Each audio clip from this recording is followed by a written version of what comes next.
Very good morning to every one of you.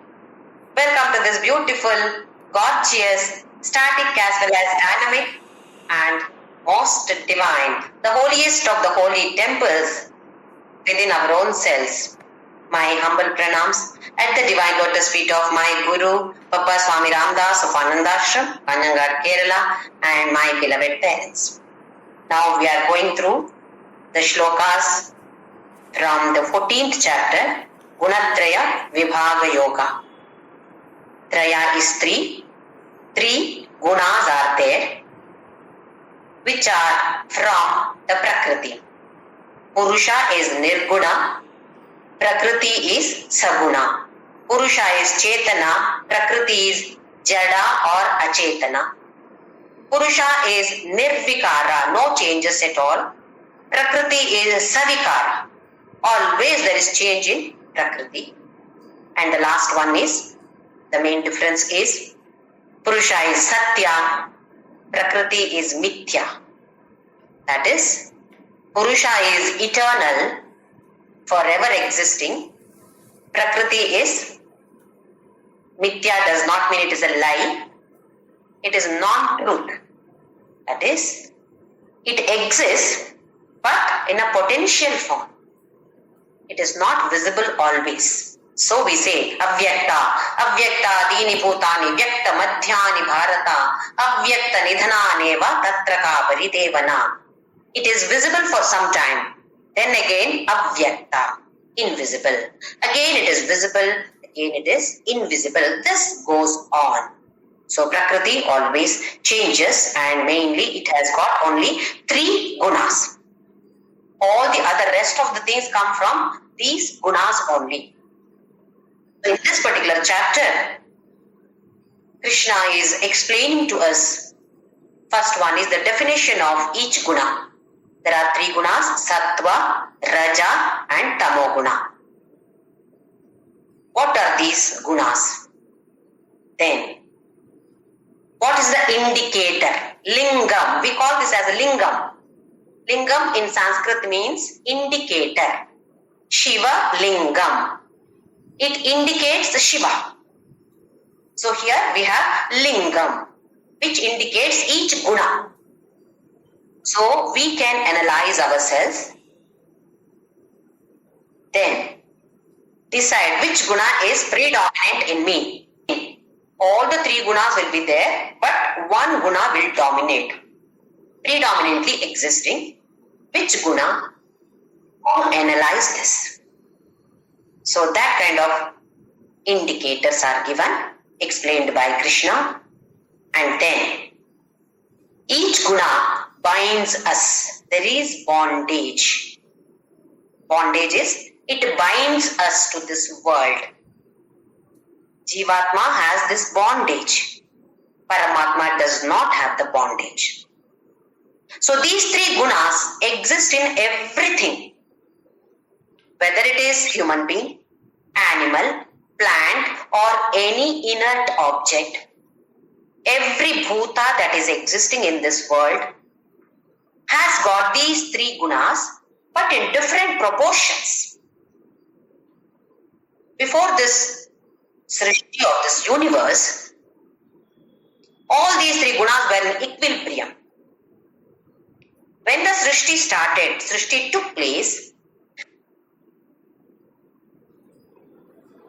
these gunas, the proportion of the gunas got disturbed. They are not in equilibrium. Then the Panchabhutas were formed. Prakriti created all these Panchabhutas. From the Panchabhutas, all the rest of the bhutas started existing. Like how we inherit properties from our parents. Property in the physical wealth, as well as all their whatever qualities they have.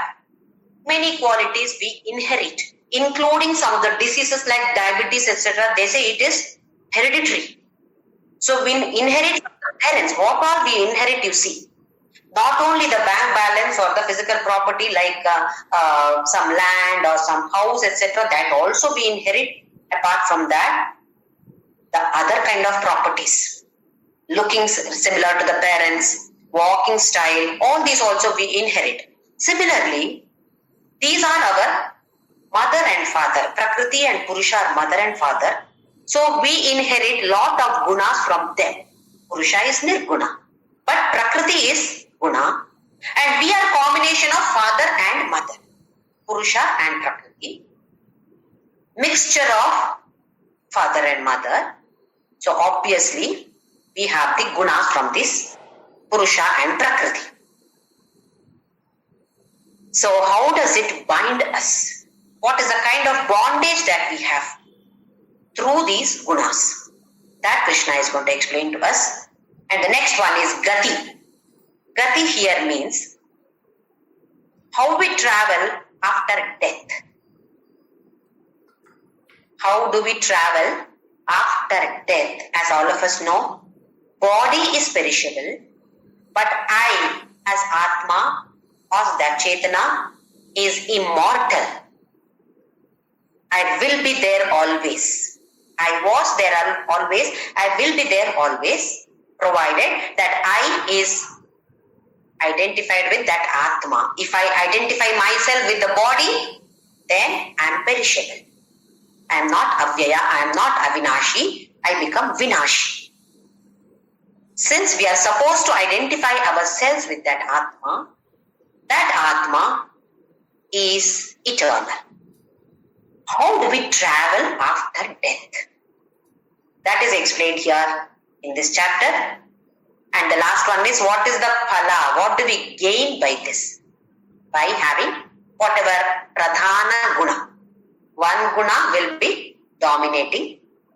So if that is dominating, what is the phala that we get? And at the end, this is from shloka number 5 to shloka number 18, analysis is being done by Krishna. And the rest of the shlokas, he explains about the qualities of a gunatita. Like how he answered Sthita Prajna. Arjuna asked him the question, what are the qualities? How does he walk? How does he behave in this world? Same way, how does a gunatita behave in this world? How does he live in this world? What are his qualities? Those qualities are going to be explained by Krishna. In the first two shlokas, he explained once again about the jnana and jnana phala. How they are great, parama and uttam. Just only by having this knowledge, we can attain moksha, not otherwise. Any other jnana will be useful for the loka vyavahara.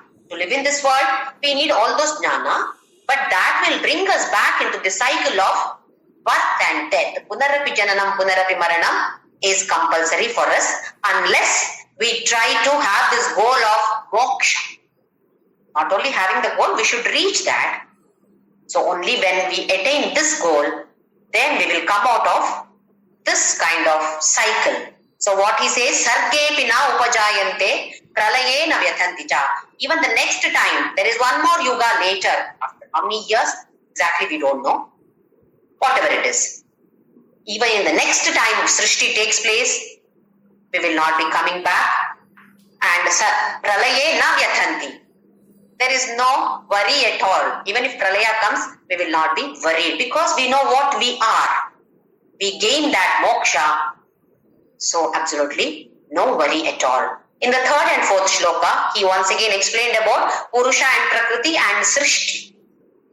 That we are made up of mixture, Purusha and Prakriti. He says, Aham bija pada pradapita. I am the father who gives this seed, bija. I donate this bija and put it in the yoni or womb of Mahat Brahma. That Mahat Brahma is Prakriti or Maya. So Prakriti or Maya is our mother.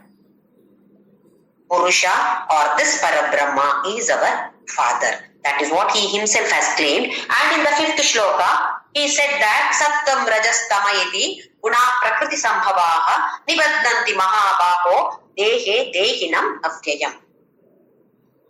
Sattva Raja Tama. These are coming from Prakriti Sambhavaha. They are originating from the Prakriti. Then Nibadnanti. All the gunas are binding the Jivatma. That is why we are Jivatma. Otherwise we are Paramatma. This bondage is there. Because of the bondage only we are coming again and again. Dehe dehinam avyayam. The one who resides in the deha is avyaya.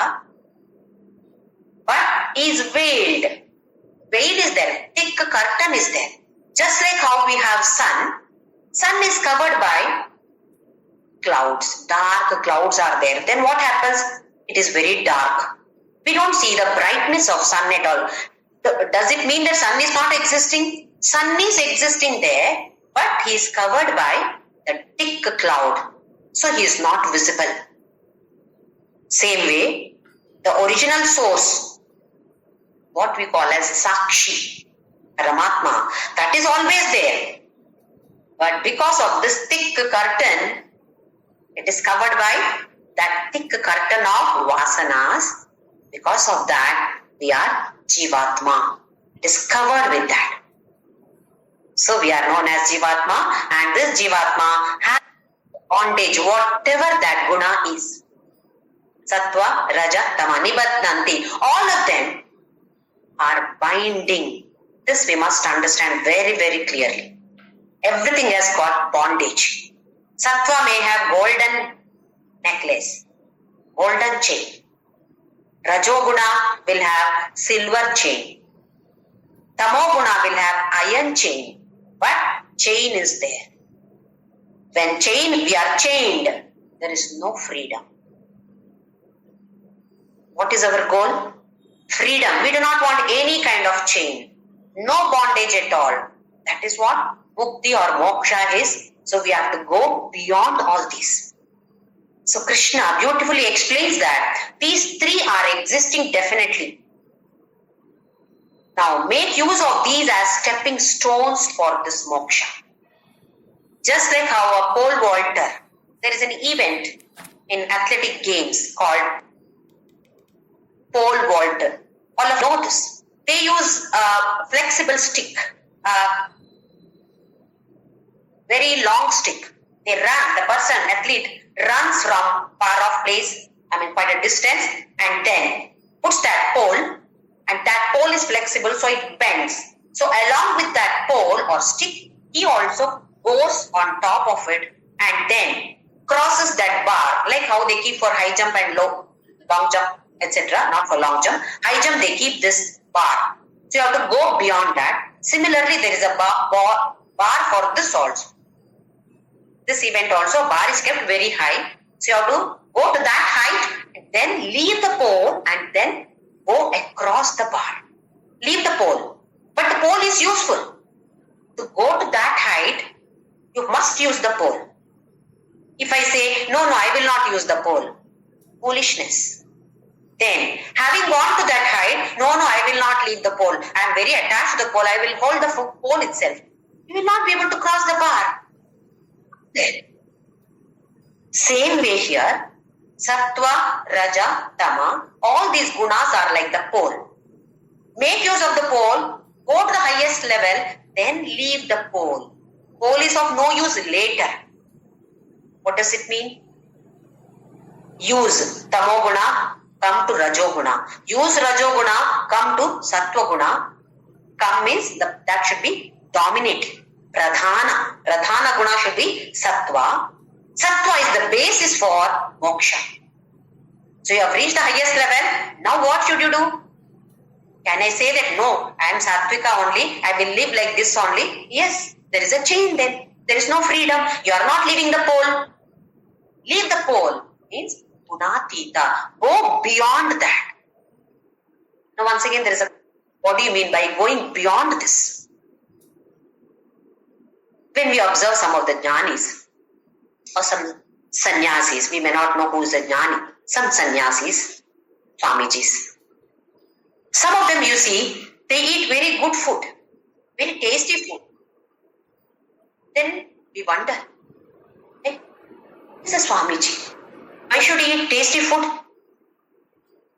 Because we have a misconception here that if he is a Swamiji or a sannyasi or a jnani, he should be eating only saltless, spiceless. There should be no khara at all in this food.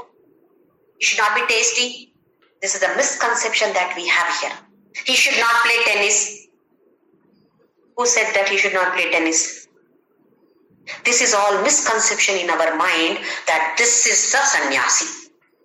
If he does something beyond what our conception is, then he is not a sannyasi. This is how we judge. That is not the way. A jnani also has all these. He can have the desires also. But the difference between a jnani's desire and our desire is, we are driven by that desire. Our every action is driven by that desire. Whereas jnani is not like that. Please understand that jnani also has desires, but his actions are not driven, not based on that desire. He also may want to eat some good food, but even if he is served not so good food, he does not mind. His mind is not agitated. How are we? One rasam. Salt is little less. We get so angry. There is no salt at all. This person has forgotten to put salt. See the difference. The mind is agitated. That is what is that binding. He is not having that binding there. We are having that. That is the difference between a jnani and a jnani. So let us not think that a jnani does not have any desire. He should not eat good food. He should not wear good clothes. He should not go buy some good cars. This is all the misconception that we have.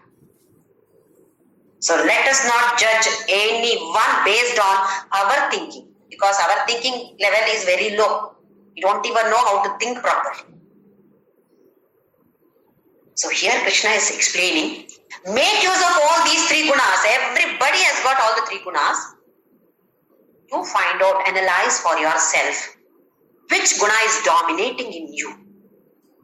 If you understand that tamo guna is dominating in me, you must go beyond that, reach the next guna, that is rajo guna. Then tamo guna will be there. To a certain extent, to a certain percentage, tamo guna will be there in all of us, otherwise we will not sleep. Sleep happens because of that tamo guna. If tamoguna is not there, there is no rest for the body, there is no rest for the mind. So let us not think that tamoguna is bad, only sattva-guna is good. Krishna never says that any of these is bad. No, he does not say. It is not that tamoguna is bad. Let us see later why he says so, that you should go beyond tamoguna to rajoguna, then beyond that to sattva-guna, then go beyond sattva-guna also. So we must understand it very, very carefully. Otherwise, there is a chance of misunderstanding it and then thinking that, oh, I am always sattvika. Let us see the next shloka number 6. So this kind of analysis is being done now. Now he talks about only sattva-guna. He defines sattva-guna. Tatra sattvam nirmalatvat prakashakamanāmayam sukha sangena baddhāti jnana sangena chanagha. Anagha. He addresses Arjuna as Anagha. Anagha is the one who has not committed any sin, or a pure person. Pure-minded person is Anagha. He says Tatra Sattvam. He talks about Sattva-guna. Nirmalatvat. Always pure. Nirmalatvat. Because of that purity, Prakashakam. Always bright. Always shining. Then Anamayam. Calm. Healthy mind. It is bright as well as healthy. Now, as I said earlier, Sattva-guna is dominating in that person. It is not that he does not have Rajoguna. He has Rajoguna to a certain extent and he also has Tamoguna to a certain extent. The proportion varies. It is not equal proportion, definitely. Sattva is dominating in such a person, and if Rajoguna or Tamoguna have effect on that Sattva-guna.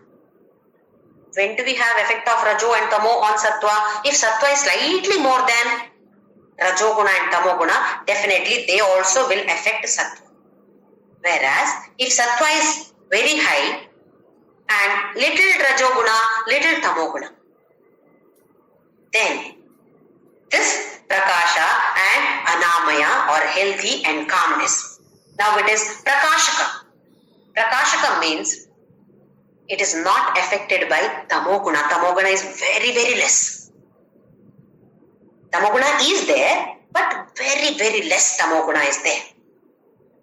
If tamoguna is high in that person, who has got dominating is sattva, but more of tamoguna also is there. If that is the case, then his mind will be turbulent, up and down, up and down, up and down. Just like how water gets contaminated. It is like contaminated water. So many other particles are there in water, you cannot drink. It is actually good water. But something fell on that and it got contaminated. What is the use of that? Whereas, if it is mainly sattva, lot of sattva, very little of tamoguna, which means tamoguna, even though it is existing, it does not have much effect on this sattva guna. It is like our aquaguard water or processed. I'm not advertising for aquaguard or Kent or anything. I'm just saying that kind of processed water, how it is? It is pure. That is why we drink from this kind of processed water. It is like that. And prakashakam, it is always bright. Bright in the sense, internally, the person's intellect becomes clear. Thinking is clear. Why do we say that thinking should be clear? If this thinking is not clear, thinking capacity, intellectual capacity is not there, then that person, how can he grasp anything about this jnana?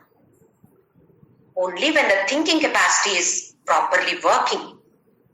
Intellect is working properly and the mind should be calm. If rajoguna is more, sattva is more, but then among the rajo tamoguna, slightly more of tamoguna, then what happens? Restlessness. I should do something. Rajoguna is always active. So I should keep on doing something. Then where is the time for attaining jnana? So he says, it should be not affected. Sattva is so prominent in that person that even though rajo and tamoguna are there, they are not that effective, having effect on the sattva guna. That is why when tamoguna is least effective, it is bright. When rajoguna also is least effective, then it is anamayam. Healthy. Mind is healthy. Otherwise what happens? Mind goes around here and there and gets some nonsense. All the kinds of trash from the road it starts eating. Chewing that. What is it? What is not required for us? Those kind of talks and thoughts will be there in the mind and keep on chewing on the same thing again and again. What happens? Nirmala is gone. Mind becomes dirty. That should not happen. Or if you have sattva, mind is nirmala, bright always, prakashakam, then anamayam, healthy or calm. But what is the problem of this sattva? Now Krishna explains here. Sukha sangena badhati, jnana sangena cha. Sukha sangena badhati. Sukha sangha. Attachment to this kind of sukha. What is the sukha? This is good. Good kind of pleasure. What is that pleasure? He wants to be alone. Because the mind is bright, he wants to contemplate on Bhagavadgita that he has understood today. He wants to contemplate on that. So, he needs one secluded place. He goes to a place where nobody is there and he starts contemplating on that. Is it not good? It is definitely good. But what does Krishna say? This also is binding. What does it mean? Assume that for a week, nobody was there. I was happily able to meditate, contemplate, etc. I am by myself. Then, after 2 weeks, so many guests came home. Am I getting that kind of place, seclusion for my meditation? No. Now, I am attached to this kind of pleasure. Even though it is good pleasure, something concerned with spirituality, but I've got attached to that kind of pleasure. Sukha Sangha. Here Sukha is not the worldly Sukha. It is this kind of Sukha only, but what Krishna says is, this also is attachment. If I am not able to meditate, like how I meditate for the past 2 weeks, I want to meditate, good desire, but if I am not able to meditate, what happens? Mind gets agitated. Again, I'm getting angry, I'm getting irritated. Why are all these guessing coming to my house? Why can't they go to my another cousin's house? Why are they here? And talking something bad to them, maybe hurting them. When are you going? Why don't you go? This kind of talks may be there. Why? Because I'm attached to that kind of meditation, or I'm attached to that secluded place. I don't want that to be disturbed. Isn't this an attachment? So Krishna says, Sukha Sangena Badnati. That person loves to be alone.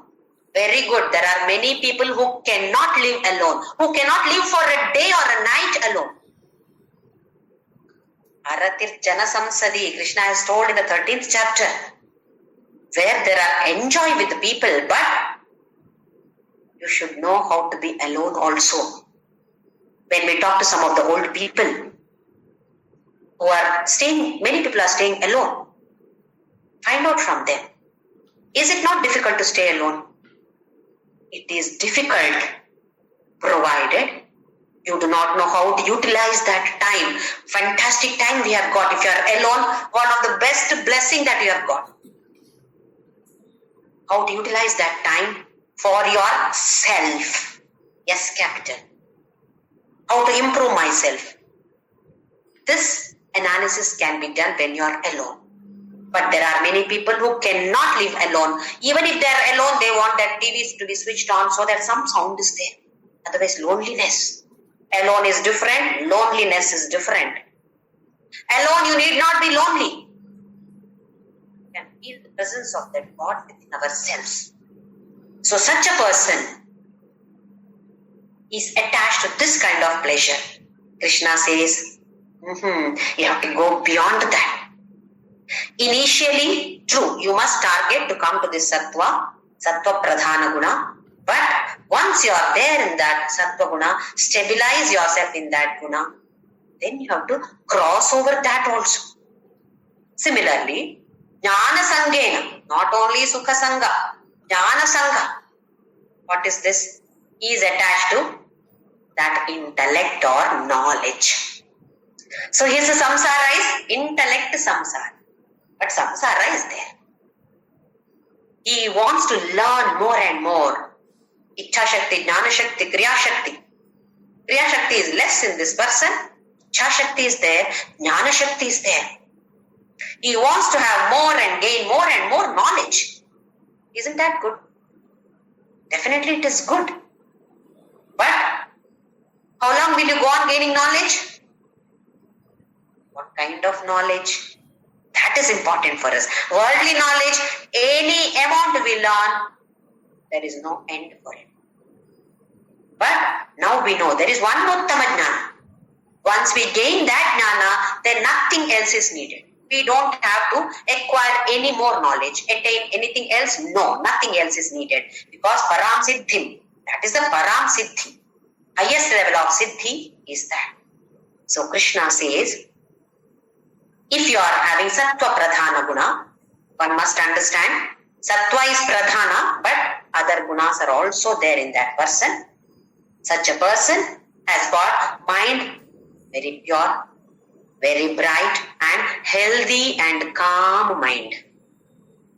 But such a person may get attached or will get attached to, one is that kind of pleasure and the other one is knowledge, acquiring knowledge, more and more and more knowledge. So he says, don't get attached to this also. During this Ganesha festival, if you observe, for 11 days in many places they keep Ganesha, big Ganesha. And there is a competition also. Whose Ganesha is bigger? Which Mandali has kept the biggest Ganesha? Isn't it? From one aspect, it may be right. Because if that is not there, dharma may get deteriorated. People may not even understand what it is, and next generation will completely forget everything. Will not know anything, no question of forgetting, will not know anything. So from one aspect, one angle that is needed, but what is happening there? Most of the places, they play some vulgar music, some vulgar kind of dances, etc. Isn't it? So what happens if Sattva Pradhana person goes there, he gets irritated. See, what is this nonsense going on here? They have kept one Ganesha here and all this kind of dance and this is going on. What does it mean? He is attached to spiritual path. He is not ready to accept anything else. Whereas a jnani, he is able to accept everything. Not that he likes it, but he accepts it. That is what is gunatita. If you are having sattva guna, we should not be attached to anything. That is how slowly we go beyond this sattva guna also. Among the three gunas, we are aiming to have sattva pradhana. But once we are stabilized in that sattva guna, then the next aim is to go beyond that. So here Krishna says jnana sangha, attachment to that knowledge or intellect. So samsara is attached, it is intellectual samsara, but samsara exists. And this is nivritti pradhana. He is not very much interested in any activities. He may not do many rituals. Sattva pradhana person may not do many rituals.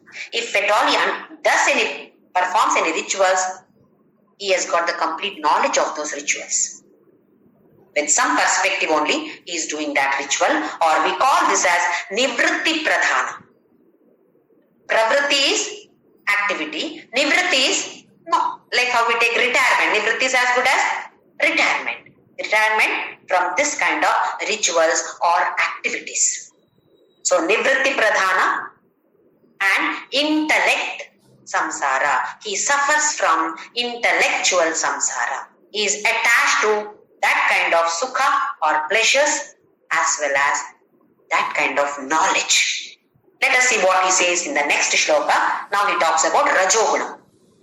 Rajo ragatmakam vidhi Krishna sanga samudbhavam tannibadhati kaunteya karma sangena dehinam. Rajoguna. Ragatmakam vidhi. Raga. Raga is attachment or passion. This is more in that such a person. And Trishna sanga samudbhavam is coming from Trishna. Trishna is thirst or desire. What kind of desire? Worldly desires. Worldly attachment. Sangha is attachment. Worldly desires and worldly attachment.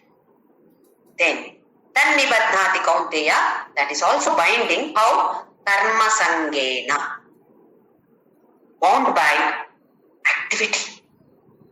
So this person is pravritti pradhana. Always active. Very active person. Cannot sit for a moment. Sattva pradhana, he loves silence. Rajo pradhana, he cannot sit silently. He cannot do meditation at all. Because he wants to keep on doing something or the other. When he sits for meditation, he thinks of that. Oh, I have not done this. So he gets up from there and then finishes that job and comes back and sits for meditation again. Then again he thinks of something else. Because Rajoguna is predominating there, which will not allow him to sit silently. He has to keep doing some or the other activity. Is this wrong? Aren't we doing activities? Once again, Krishna says that none of this is wrong as such. Doing activity is not wrong. Getting attached to doing the activity is wrong. Jnana is not wrong. Getting attached to that jnana is wrong. Sukha is not wrong. Getting attached to sukha is wrong. Should not get attached to anything. Trishna and Sangha both are here in this. Rajoguna. These qualities come from that Rajoguna. What are they? Trishna, desire. From that comes greed. I should only possess. That person may work very hard and gain lot of material wealth. From one angle, if you see, we need such people in this world. Because if everybody sits and meditates, then who will work? So definitely we need, when Swami Vivekananda said, India needs more people with Rajoguna. Because all are having Tamoguna. From Tamoguna, shake them, wake them. Become active first. Then only they can think of Jnana. Directly you cannot think of Jnana at all. You cannot think of Moksha. A person who is very lazy, if you tell him about meditation, he will sit for meditation and he will sleep there. You have to shake him up. Come on, do this activity. If you do this ritual, you are going to get this. Do this puja, you are going to get this phala. So then slowly that person thinks, oh, I should do this puja. Then I am going to get this phala. So he is attached to that karma. Along with the karma phala also. He is attached to karma as well as karma phala. What is the result of that karma? That he is attached. I will do this puja. I will get this result. Why does he perform that activity? Result of the activity is important for him. So we need that activity also. If Rajoguna is not there in us, we will not be able to do any kind of activity. It will be simplicity. So Rajoguna also is important. But if Rajoguna is dominating, then what happens? That is what Krishna explains here. If that is dominating, that means Sattva has taken a back seat. Then what happens? Trishna, Sangha Samudbhavam, Raga, attachment, Trishna, desire. Once again, all these desires are worldly desires. One of the satsangas, I heard that most of the self-made people, they say that I am self-made man. Isn't it? We have seen so many people. From the scratch they have started. They did not have a single pie with them, but today they are millionaires or billionaires. You should listen to them. How proudly they say, I didn't have a single pie with me. I myself worked hard. Very good, no doubt about it. But if there is pride in them, that will pull them down. They might have created employment for so many people, extremely good for the country. Economically, yes, definitely it is good. But spiritually, when we observe, that person's mind is completely filled with that pride. If that person has some knowledge of spirituality or some sattva dominating at least at a later stage, then definitely he will not boast of himself. Otherwise, even if he is 90 years old, he will make you sit and we should listen to him. Otherwise he gets angry. About me, how I am a self-made man. Listen to me, you also learn. More than making the other person learn, it is boasting that I am like this. So one of the Swamijis was saying that they are very dangerous people for spirituality. For the world, yes, they are extremely good. For spirituality, they are very, very dangerous. Swami Vivekananda said we need more of people with Rajoguna, especially in India. Because nobody is active. Nobody is doing anything for the nation. Once again, here what happens? Two levels are there. We have understood all these in the 12th chapter very clearly. Sakama karma, Nishkama karma. First we start with Sakama karma. That is why our Vedas are divided into two sections. First one is Karma Kanda, then only Jnana Kanda. Upanishad or Vedanta does not introduce Jnana to every goddamn person. No. It starts with karma. Start with all the activities. Even though it is selfish activities, no problem. Do that. Start with that. As we keep doing selfish activities, then slowly we realize, what am I doing? I'm not deriving happiness. A lot of wealth I have gained, but that happiness or satisfaction is not there. Why? Then slowly we start sharing with the others who really need. Then becomes nishkama. Slowly after that, we go beyond that also. So here Krishna says, whether it is sakama or nishkama, it tannibadnati kaunteya karma sangena dehina. Karma sangena. That person cannot be living without doing any activity till the last moment. There are some very old people also who are having the rajoguna dominating in them, cannot sit for a single minute. They have to keep on doing some or the other physical work. It may be helping the others, but what do you mean by retirement? What is vanaprastha ashrama? What is sannyasa? What are these ashramas? Vanaprastha. Once you cross a certain age, give time for spirituality. Give time for studying the scriptures. Understand them.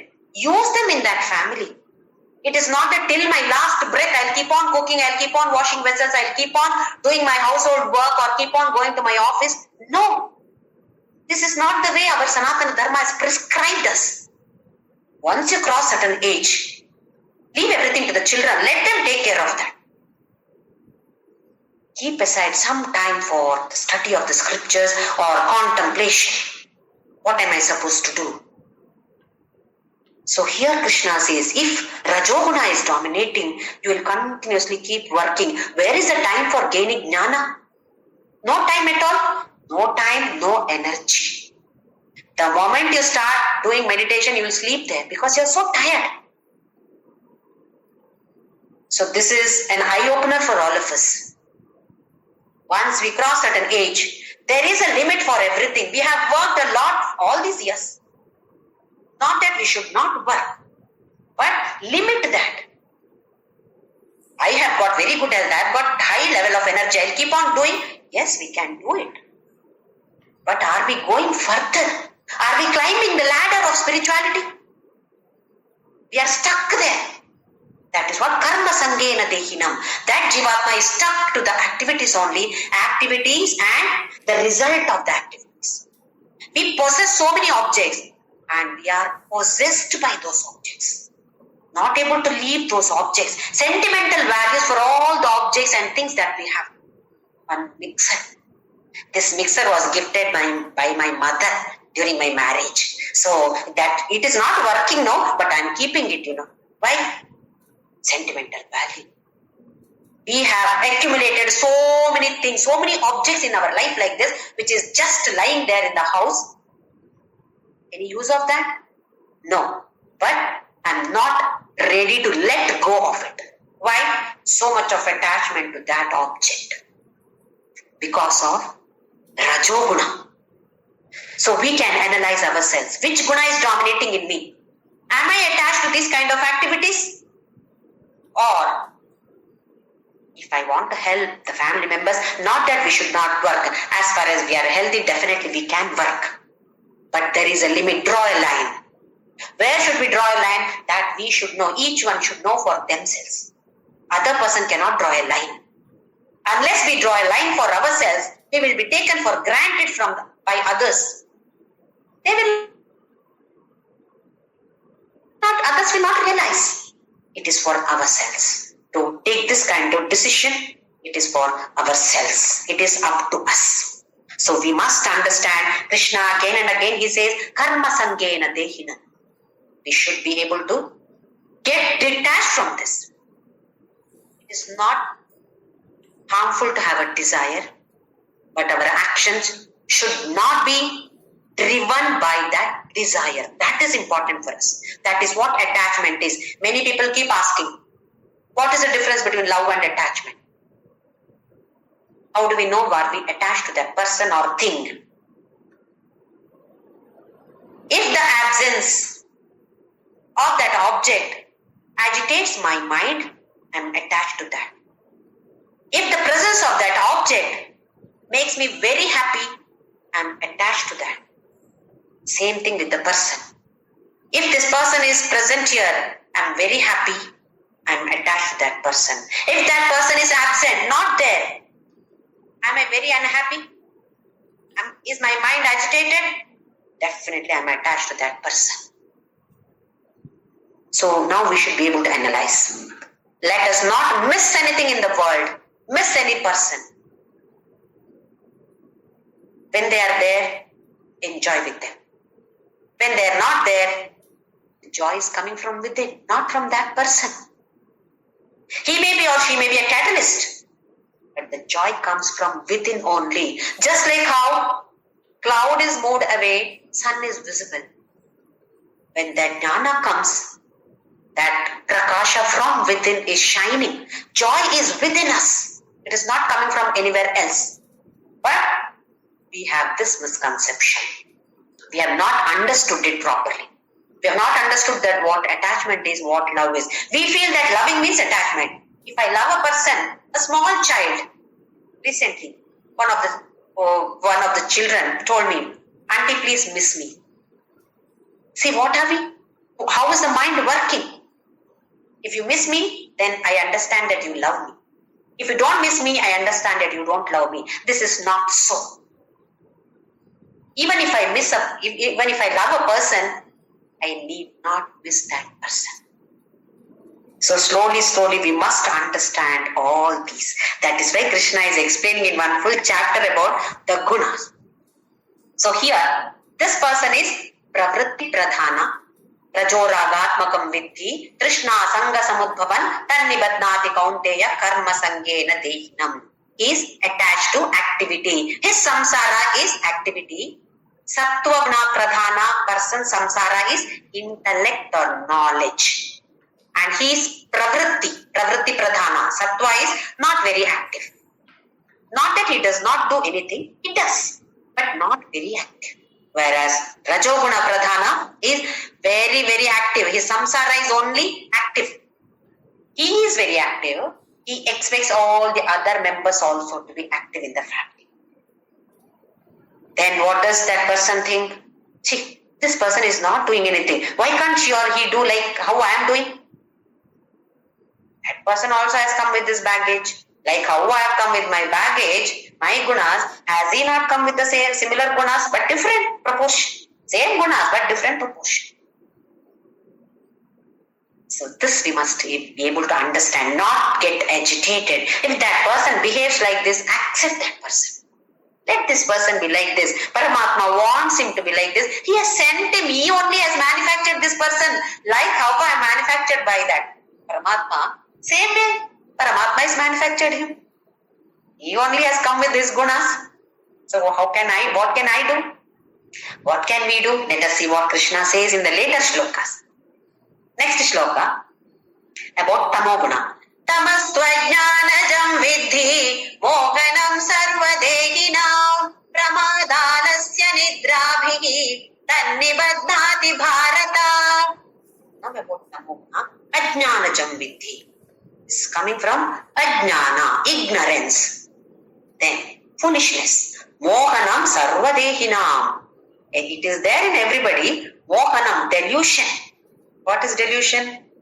This kind of misconception, not able to understand properly what it is. Because of that only Vishada has come to Arjuna. Not understand what exactly he is supposed to do. Pramadalasya nidravihi tannibadnati bharata. This person does not have any clarity.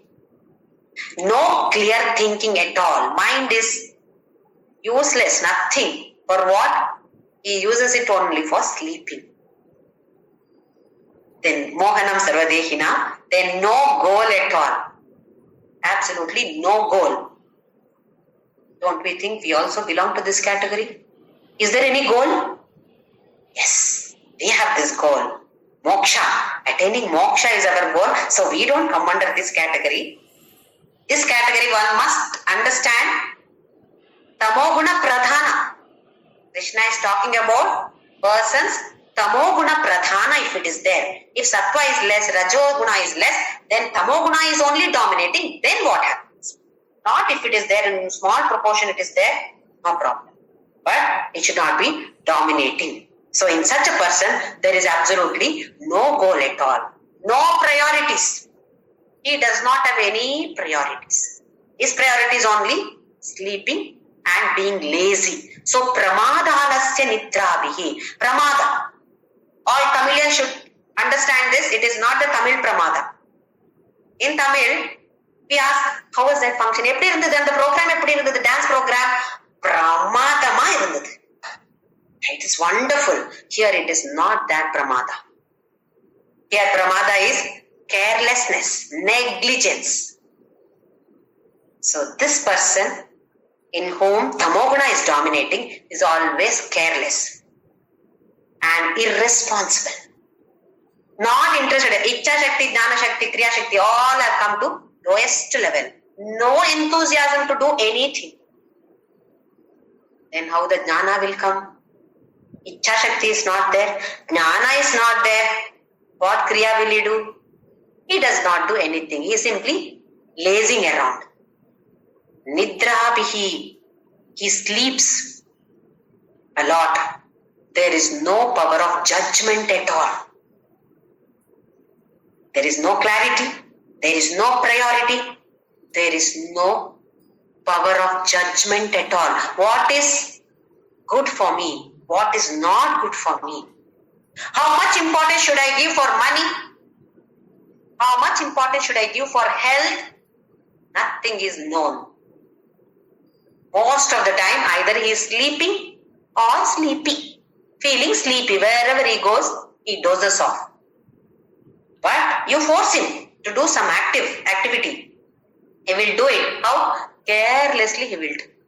Then there will be so many mistakes. Because he is careless.